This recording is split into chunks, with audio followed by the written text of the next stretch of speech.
السلام علیکم ورحمت الله وبرکاتو. زړه خو زمونږ نه غواړي چې ویډیو جوړه کړو، ځکه چې په داسې لیډرشپ په وخت یو چې د زړه نه ورته دا خیري خیږي چې خدای پاکه ته په داسې مرضو لګې چې سره بوی تیزي او علاج نه کیږي. خو څه وکړو، د وزیر اعلی صاحب دا خوله را باندې ډېره ګرانه ده، ځکه چې د دې پښتنو دپاره، د عمران خان دپاره، د دې عوامو دپاره هغه په ځان باندې ډېر تکلیفونه تېر کړو.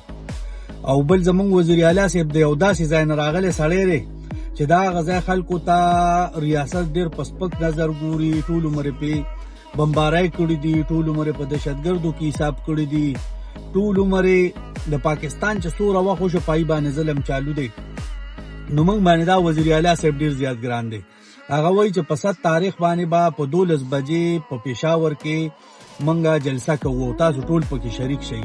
نو تاسو ټولو ته درخواست دی چې د وزیر اعلی صاحب په خبره باندې د غور وکړی شي او په 7 تاریخ د 12 بجې ټول زمونږ ملګري پېښور ته لاړ شي، اول تاریخ جلسه کې شراکت وکړي.